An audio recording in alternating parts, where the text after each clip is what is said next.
క్రీస్తునందు ప్రియ సహోదరి సహోదరులారా, మన ప్రభువును రక్షకుడు అయినటువంటి యేసుక్రీస్తు వారి నామంలో శుభాభివందనాలు తెలియజేసుకుంటూ ఈ ఆదివారపు ఆరాధన కార్యక్రమాన్ని ప్రారంభించుకుందామండి. ఈరోజు ఆరాధనలో భాగంగా దేవుడు మనకు అనుగ్రహించినటువంటి వాక్య భాగము అపోస్తలుడైనటువంటి యోహాను గారు రాసినటువంటి సువార్త 18వ అధ్యాయము 36వ వచనము నుండి 39 వచనాల వరకు ఈరోజు మనము ధ్యానిద్దాం. యోహాను సువార్త 18వ అధ్యాయము 36 నుంచి 39 వరకు. యేసు, నా రాజ్యము ఈ లోక సంబంధమైనది కాదు. నా రాజ్యము ఈ లోక సంబంధమైనది అయితే నేను యూదులకు అప్పగింపబడకుండాన్నట్లు నా సేవకులు పోరాడుదురు. కానీ నా రాజ్యము ఇహ సంబంధమైంది కాదనెను. అందుకు పిలాతు, నీవు రాజువా అని ఆయనను అడగగా, యేసు, నీవన్నట్టు నేను రాజునే.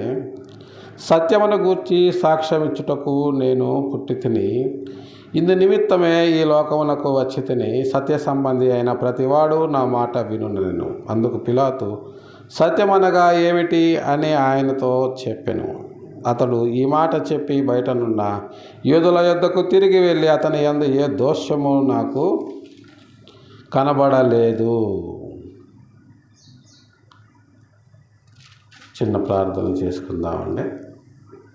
ప్రేమ కలిగిన మా తండ్రి, పరిశుద్ధమైన మా ప్రభువా, గడిచిన పరిశుద్ధ దినం నుంచి నేటి పరిశుద్ధ దినం వరకు మా పనుల్లో ప్రయాణాల్లో మాకు తోడు నీడగా ఉంది. నేటి పరిశుద్ధ దినమున మీ పాద సన్నిధికి చేర్చి మిమ్మల్ని స్తుతించి ఆరాధించి ఘనపరిచి మహింపరిచే గొప్ప భాగ్యాన్ని మాకు అనుగ్రహించినందుకే మీ పాదాలకు వందనాలు చెల్లించుకుంటున్నాం.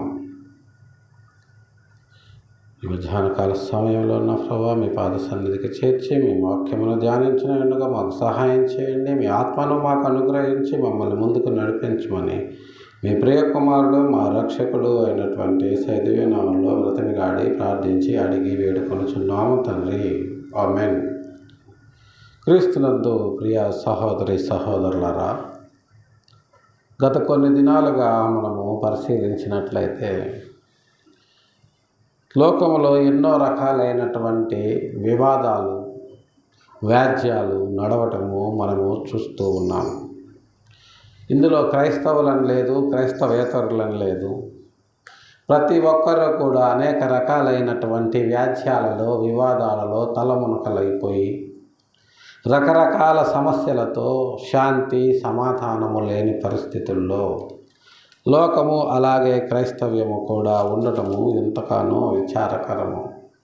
దీనికి కారణం ఏమిటి అని మనము పరిశుద్ధ గ్రంథాన్ని పరిశీలిస్తే మనకు స్పష్టంగా అర్థమవుతుంది.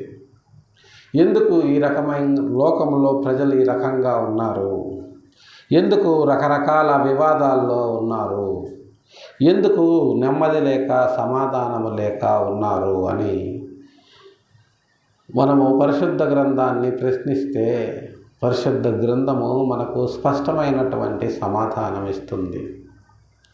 అదేంటి అంటే చూడండి, యేసుక్రీస్తు వారిని అండర్ ట్రయల్ ఖైదీగా పట్టుకొని పిలాతు గారి వద్దకు తీసుకుపోయినప్పుడు పిలాతు గారు ఆయన్ని ప్రశ్నించడం జరుగుతుంది. ఏంటయ్యా, నీ ఒక్కడి వల్ల రాజ్యం అంతా గందరగోళంగా ఉంది, అసలు ఏంటి నీ పరిస్థితి, ఇంత వివాదము ఎందుకు వస్తుంది నీ వల్ల అని పిలాతు గారు యేసుక్రీస్తు వారిని ప్రశ్నించి, యూదుల రాజువు నువ్వంట అని యూదులు అంటున్నారు. అంటే యేసుక్రీస్తు వారు పిలాతుతో, నువ్వు అన్నట్టు నేను రాజునే, కానీ 36వ వచనంలో యేసుక్రీస్తు వారు పిలాతుతో మాట్లాడుతూ యేసు అని ఒక చిన్న డాష్ రాసి తర్వాత కంటిన్యూ చేయటము చూస్తున్నాము. అంటే యేసుక్రీస్తు వారు మాట్లాడుతున్నారు అని దాని అర్థం అన్నమాట. ఆయన ఏమని మాట్లాడుతున్నారు పిలాతు గారితోటి అంటే, నా రాజ్యము ఈ లోక సంబంధమైంది కాదు, నా రాజ్యము ఈ లోక సంబంధమైంది అయితే నేను యూదులకు అప్పగింపబడకుండానట్లు నా సేవకులు పోరాడుదురు. పిలాతు, నా అసలు కథ వేరే ఉంది, అది నీకు అర్థం కాదు చెప్పినా కూడా. సరే, పట్టుకొచ్చారు, ఖైదీగా నిలబెట్టారు కాబట్టి, నీ గవర్నర్గా నీకు అధికారం ఉంది కాబట్టి నువ్వేం చేయాలనుకుంటున్నావో చెయ్యి. నువ్వు అన్నట్టు నేను రాజునే, అయితే నా రాజ్యం అయితే ఈ లోక సంబంధమైంది కాదు. ఒకవేళ నేనేంటో నా పరిస్థితి ఏంటో నీకు నిజంగా తెలిస్తే నువ్వు నిలబడలేవు. అలాగనే ఈ లోక సంబంధమైంది అయితే ఈ యూదులకు నేను అప్పగింపబడకుండానట్లు నా వాళ్ళు, నా సేవకులు, నాకంటూ కొంతమంది సేవకులు ఉన్నారు, వాళ్ళు కోటాను కోట్లల్లో ఉన్నారు, వాళ్ళు మామూలు వాళ్ళు కాదు. నేనేం చెప్తే వాళ్ళు ఏంటి ఎందుకు అని అడగకుండా వెంటనే దాన్ని అమలు చేసే సేవకులు కోట్లల్లో ఉన్నారు. ఎన్ని వందల కోట్లో నాకు లెక్కలేదు.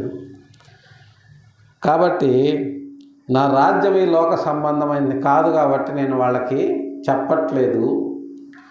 ఒకవేళ నా రాజ్యము లోక సంబంధమైంది అయితే నువ్వు నా ముందు నిలబడి ఈ రకంగా మాట్లాడే పరిస్థితి కూడా నీకు ఉండదు. కాబట్టి నా సేవకులు ఇలాంటి వాళ్ళకు అప్పగింపబడకుండా నా నిమిత్తము పోరాడతారు. అయితే ఆ మాటలు పిలాతు గారికి ఏమీ అర్థం కాలేదు. ఏం మాట్లాడుతున్నాడైనా చూస్తేనేమో వెనకాల ఏమీ లేదు. ఇతని వెనకాల ఎవరన్నా ఉన్నారా, లేదా ఏదైనా రాడికల్ బ్యాచ్ ఉందా అంటే అది లేదు.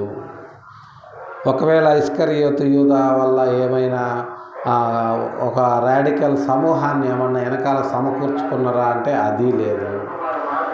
సాక్షాత్తు ఇస్కరియోతు యూదానే ఈయనను ప్రధాన యాజకులకు అప్పగించాడు.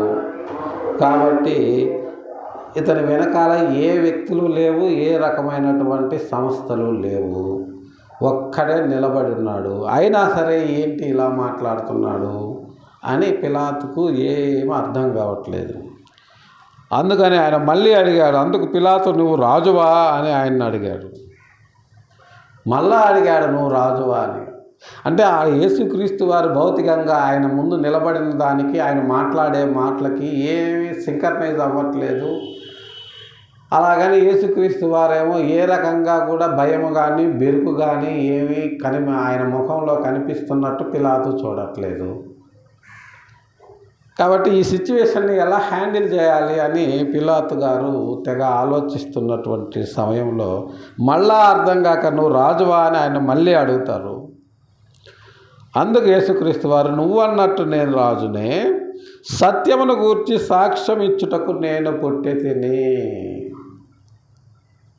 సత్యమును గూర్చి సాక్ష్యం ఇచ్చుటకు నేను పుట్టి తిని. సత్యమనగా ఇందు నిమిత్తమే ఈ లోకమునకు వచ్చి తిని.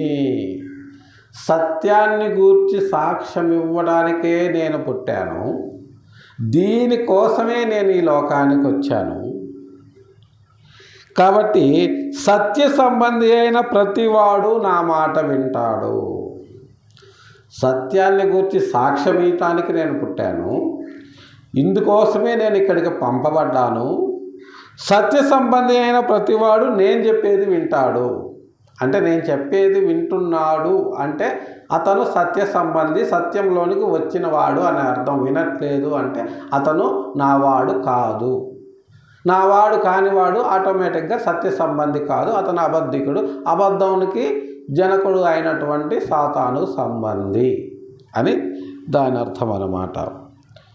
అందుకు పిలాతు సత్యం అంటే ఏమిటి అని ఆయన్ను అడిగాను. మళ్ళా పిలాతుకి సత్యం అంటే ఏంటి అనేది అర్థం కాలేదు. సత్యము అంటే నిజం. అబద్ధము కానిది ఏదైతే ఉంటుందో అది సత్యము. ఇక సత్యానికి ఏ రకమైనటువంటి డెఫినేషన్స్ ఉండవు.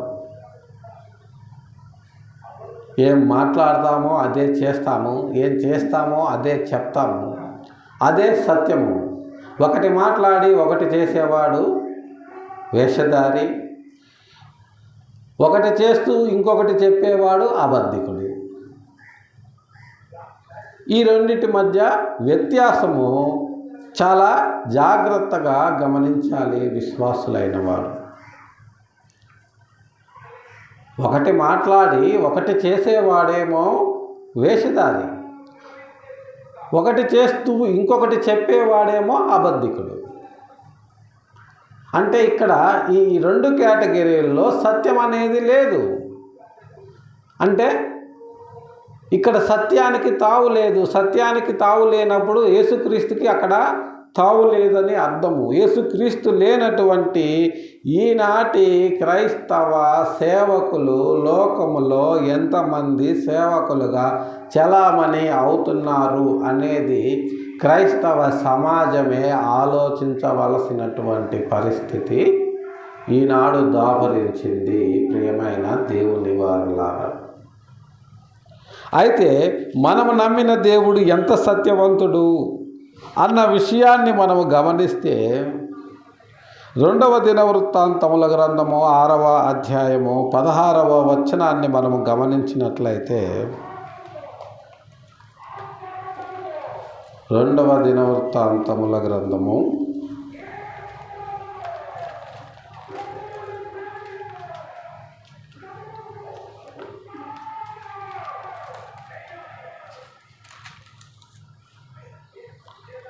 6వ అధ్యాయము 16వ వచనములో, నీవు నా ముందర నడిచినట్లుగా నీ కుమారులను తమ ప్రవర్తన కాపాడుకొని నా ధర్మశాస్త్రము చొప్పున నడిచిన ఎడల ఇశ్రాయేలీయుల సింహాసనము మీద కూర్చుండువాడు నా ఎదుట నీకుండకపోడు అని నీవు నీ సేవకుడైన దావీదు అను నా తండ్రితో సెలవిచ్చిన మాట ఇశ్రాయేలీయుల దేవా యెహోవా దయచేసి నెరవేర్చుము అని సొలొమోను గారు దేవునితో ప్రార్థిస్తూ ఉన్నాడు.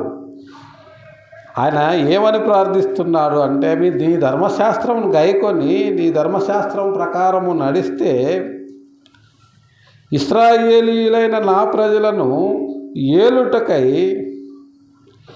ఆయన సింహాసనం మీద కూర్చుండువాడు నా ఎదుట నీకు ఉండకపోడు. అంటే నా సింహాసనం అనేది ఉన్నంత వరకు నీ వంశంలో వాడే ఎల్లప్పుడూ భూమి ఉన్నంత వరకు ఆ సింహాసనం మీద కూర్చుంటాడు అని దావీదు గారికి దేవుడు మాటిచ్చాడు.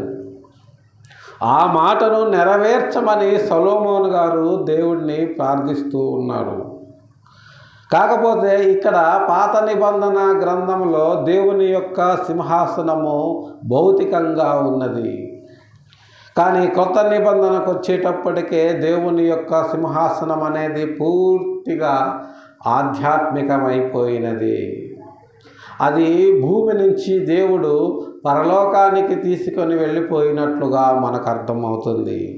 దానికి కారణాలు ఏమిటి అనేది మనము ముందు తరగతుల్లో ధ్యానిద్దాం. ఈ మాటని మరి దేవుడు నిలబెట్టుకున్నాడా లేదా అనేది మనము గమనించినట్లయితే, దావీదు గారు రాసినటువంటి కీర్తనల గ్రంథము 132వ అధ్యాయము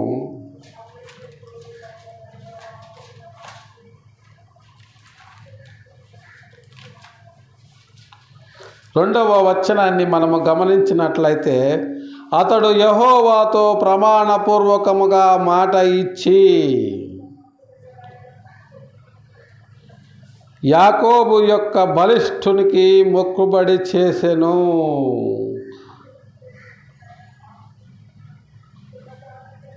ఆయన యాకోబు యొక్క యెహోవాతో ప్రమాణపూర్వకముగా మాట ఇచ్చాడు.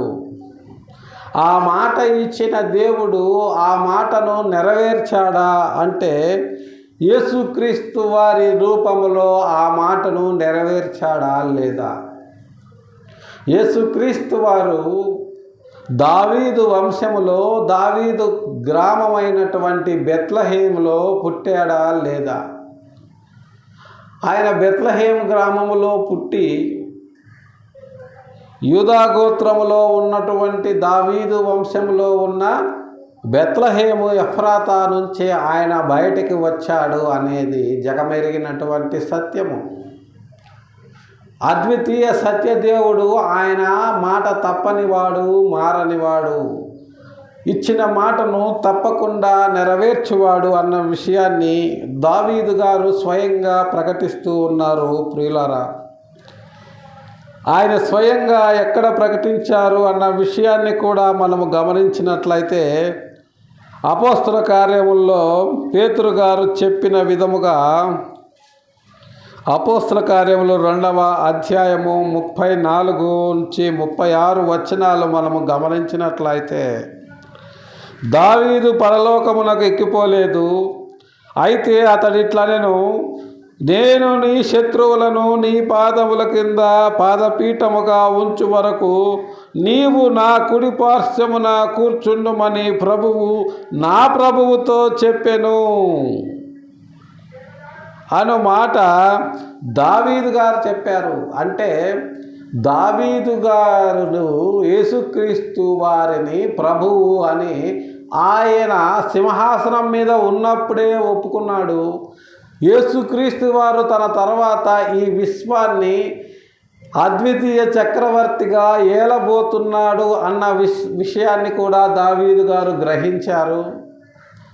ఆ తరువాత నా వంశములో నుండే, నా గ్రామము నుంచే యేసుక్రీస్తు వారు భూమి మీదకు రాబోతున్నారు అన్న విషయం కూడా దావీదు గారికి తెలుసు. అయినప్పటికీ కూడా దావీదు గారు పరలోకానికి వెళ్ళలేదు. కానీ ఎప్పుడు దావీదు గారు వెళ్తారు పరలోకానికి అంటే, యేసుక్రీస్తు వారు 2వ రాకడలో భూమి మీదకు వచ్చిన తరువాత ఆయన పరలోకానికి నన్ను తీసుకొని వెళతాడు. తండ్రి కుడిపార్శ్వములో ఆయన కూర్చుంటాడు, ఆయన కుడిపార్శ్వములో నన్ను కూర్చోబెడతాడు అని దావీదు గారు యేసుక్రీస్తు వారిని గురించి సాక్ష్యం ఇస్తున్నాడు. ప్రియులారా, ఇంత స్పష్టంగా దేవుడు మాట ఇచ్చి నెరవేర్చిన వాడు అన్న విషయాన్ని మన పితరులు వారి సాక్ష్యముల ద్వారా మనము చూస్తూ ఉన్నాము. ఇంకొక వచనాన్ని మనము గమనించినట్లయితే, కీర్తనల గ్రంథము 110వ అధ్యాయము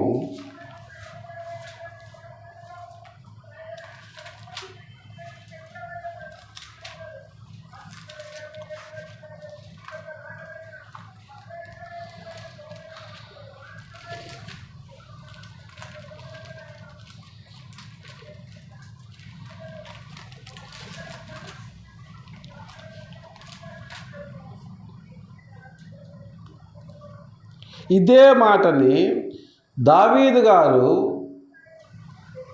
ఆయన తన కీర్తనల్లో రాయడం మనం చూస్తున్నాము. ఆయన కీర్తనల్లో రాసినటువంటి విషయాన్నే పేతురు గారు పరిశుద్ధాత్మ ద్వారా పెంతెకోస్తు దినము నాడు పలికిన వచనాలను మనము చూసాము. ఈ మాటకు మూలం ఎక్కడ ఉంది అని మనం గమనించినట్లయితే, కీర్తనల గ్రంథం 110వ అధ్యాయము 1వ వచనంలో అదే మాటను యాజ్ ఇట్ ఈస్గా దావీదు గారు రాసుకున్నట్లుగా మనకు కనబడుతుంది. ప్రభువు నా ప్రభువుతో సెలవిచ్చిన వాక్కు, నేను నీ శత్రువులను నీ పాదములకు పీఠముగా చేయు వరకు నా కుడి పార్శ్వమున కూర్చుండుము. యెహోవా నీ పరిపాలనా దండము సియోనులో నుండి సాగజేయుచున్నాడు. నీ శత్రువుల మధ్య నీవు పరిపాలన చేయుము. ఈనాడు అందరూ కూడా యేసుక్రీస్తుకు శత్రువులుగా మారిపోయి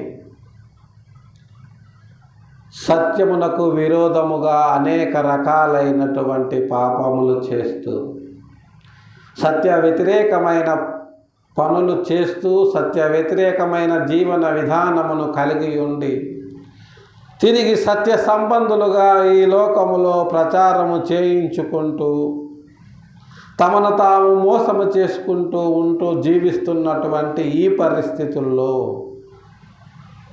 సత్య సంబంధి అయిన వాడు నా మాట వినును అని యేసుక్రీస్తు వారు చెప్తున్నారు.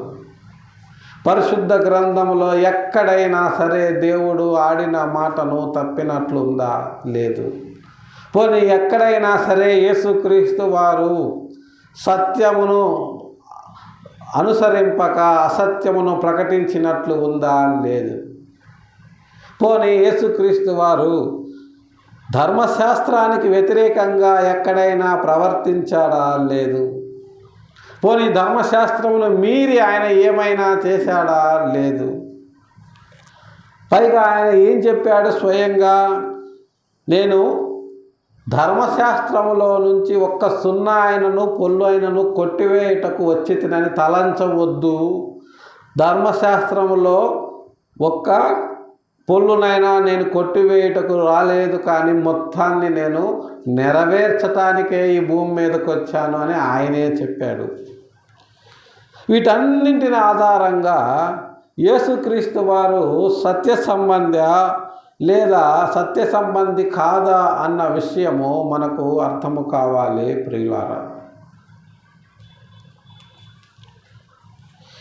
మరి ఇంత సత్య సంబంధి అయినటువంటి వ్యక్తిని మనము రక్షకునిగా మన జీవితాలకు ఏర్పరచుకొని మన సొంత రక్షకునిగా ఆయనను అంగీకరించి ఆయన రక్షణలో మనం ఉన్నాము అంటే సత్యములో ఉన్నాము అన్న విషయాన్ని మరిచి సత్యానికి వ్యతిరేకంగా మాట్లాడటము ప్రవర్తించటము చేస్తే ఆయన ఆత్మ మన విషయమై పరితాపము నొందదా? మరి ఈ రకమైనటువంటి జీవన విధానం కలిగినటువంటి అనేక మంది సత్య సంబంధులుగా చెప్పుకునేవారు ఆత్మ పరిశీలన చేసుకోవలసిన అవసరము ఎంతైనా ఉంది ప్రియులారా.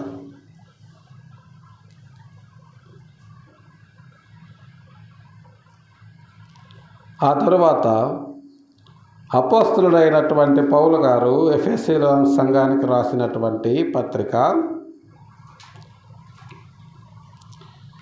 1వ అధ్యాయము 20వ వచనాన్ని మనము గమనించినట్లయితే, ఆయన ఆ బలాతిశయము చేత క్రీస్తును మృతులలో నుండి లేపి సమస్తమైన ఆధిపత్యము కంటెను, అధికారము కంటెను, శక్తి కంటెను, ప్రభుత్వము కంటెను ఈ యుగమందు మాత్రమే కాక రాబోవు యుగముల యందు పేరు పొందిన ప్రతి నామము కంటే ఎంతో హెచ్చుగా పరలోకమునందు ఆయనను తన కుడి పార్శ్వమున కూర్చుండపెట్టుకొని ఉన్నాడు. ఎక్కడైనా వాక్యము మారిందా? ఒక్క వచనంలో అయినా తేడా ఉందా అంటే ఎక్కడా లేదు ప్రియులారా. ఇది పరిశుద్ధ గ్రంథము. దావీదు గారు యేసుక్రీస్తు వారి కంటే 1000 సంవత్సరాలు ముందు మాట్లాడిన, యేసుక్రీస్తు వారి తరువాత పేతురు గారు మాట్లాడిన, ఆ తర్వాత 60 సంవత్సరాలకు పౌలు గారు మాట్లాడినా సరే ఇదే మాట, ఒకటే మాట. ఆయన యేసుక్రీస్తు వారిని తన కుడి పార్శ్వమందు కూర్చుండబెట్టుకున్నాడు. ఎలాగూ అంటే ఆయన ఆ బలాతిశయము చేత క్రీస్తును మృతులలో నుండి లేపి సమస్తమైన ఆధిపత్యము కంటెను, అధికారము కంటెను, శక్తి కంటెను, ప్రభుత్వము కంటెను.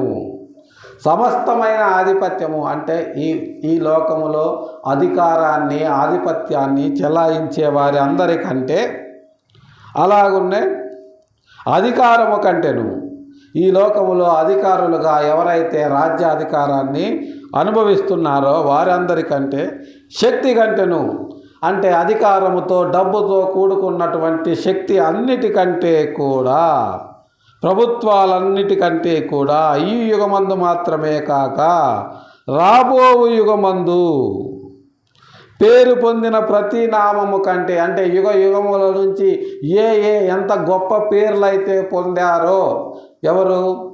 బాబిలోనియన్స్గా, మెడో పర్షియన్స్గా, గ్రీకులుగా, రోమన్లుగా ఇలాంటి చరిత్ర కలిగినటువంటి ఎంతో గొప్ప పేర్లు కలిగిన వారు అన్నిటి పేర్ల కంటే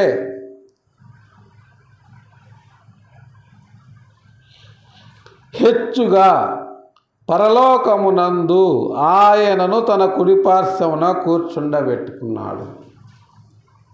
బాబిలోనియన్స్లో గొప్పవాడు ఎవరంటే నెబుకద్నెజర్ అంటారు. మేడో పర్షియన్స్లో గొప్పవాడు ఎవరు అంటే కింగ్ సైరస్ అంటారు. గ్రీకుల్లో గొప్పవాడు ఎవరు అంటే అలెగ్జాండర్ అంటారు. రోమన్స్లో గొప్పవాడు ఎవరు అంటే జూలియస్ సీజర్ అంటారు. కానీ వీళ్ళందరికంటే గొప్పవాడు ఎవడు అంటే మన రక్షకుడైనటువంటి యేసుక్రీస్తు వారు అంటారు. ఆయన మందు ఈ భూలోక చక్రవర్తులు ఎవ్వరు కూడా నిలబడలేరు అని పరిశుద్ధ గ్రంథం స్పష్టంగా చెబుతుంది. ఆ మాటను ధర్మశాస్త్రంలో పండితుడు, నిష్ఠాగరిష్ఠుడైనటువంటి యూదుడు, సకల విద్యా పారంగతుడు అయినటువంటి అపోస్తలుడైన పౌలు గారు చెప్తున్నారు ప్రియులారా. కాబట్టి పరలోకమందు తన కుడి పార్శ్వమున దేవుడు ఆయన్ని కూర్చుండబెట్టుకున్నాడు. ఎందుకంటే ఆయన సత్య సంబంధి కాబట్టి, ఆయనే సత్యానికి నిలువెత్తు నిదర్శనము కాబట్టి, ఆయన వారముగా మనముంటే, ఆయన సేవకులముగా మనముంటే మనలను ఆయన సత్య సంబంధులుగా చేసుకొని ఆయనతో పాటు దావీదు గారిని ఎలా అయితే ఆయన కుడిపార్శ్వమున కూర్చుండబెట్టుకున్నాడో దావీదు గారి వెనకాల మనల్ని కూడా ఆయన తడ కుడిపార్శ్వము యందు కూర్చుండబెట్టనయ్యున్నాడు అన్న నిరీక్షణ కలిగి ఈనాడు మనము ఆయన సేవకులముగా ఈ లోకములో మన పనిని కొనసాగిస్తూ ఉన్నాము. చివరగా ఇదే అపోస్తలుడైన పౌలు గారు హెబ్రీయులకు రాసినటువంటి పత్రిక 12వ అధ్యాయము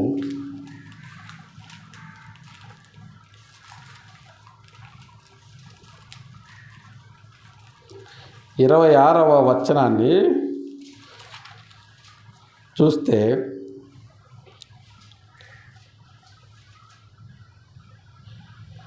అప్పుడు ఆయన శబ్దము భూమిని చలింపచేసెను గాని ఇప్పుడు నేను ఇంకొకసారి భూమిని మాత్రమే కాక ఆకాశమును కూడా కంపింపచేతును అని మాట ఇచ్చి ఉన్నాడు. అప్పుడు ఆయన శబ్దము భూమిని మాత్రమే చలింపజేసింది. సృష్టి కార్యక్రమంలో భూమి దాని మీద ఉన్నటువంటి సకల కృత్యములు కలుగును గాక అన్న దేవుని మాట భూమిని కలుగజేసింది, కంపింపజేసింది. ఆ మాటే ఆయన అని యోహాను గారు తెలియజేశారు యోహాను సువార్త 1వ అధ్యాయములో. సో ఆయన శబ్దము అప్పుడు భూమిని మాత్రమే చెల్లింపజేసింది. కానీ ఇప్పుడు రెండవ రాకడలో ఆయన వచ్చినప్పుడు ఆయన ఏం చెప్తున్నాడంటే, నేను అప్పుడు భూమిని మాత్రమే చెల్లింపజేశాను, కానీ ఇంకొకసారి భూమిని మాత్రమే కాక ఆకాశమును కూడా కంపింపజేస్తాను. ఇది భయంకరం. ఆకాశము కంపిస్తే ఏం జరుగుతుందో తెలుసా? ఆకాశము కంపిస్తే ఎంటైర్ యూనివర్స్ సిస్టమ్ అనేది కొలాప్స్ అయిపోతుంది. యూనివర్స్ సిస్టమ్ అనేది కొలాప్స్ అయిపోతే ఏం జరుగుతుందో 2వ పేతురు పత్రిక 3వ అధ్యాయము 10వ వచనంలో పేతురు గారు మనకు తెలియజేశారు.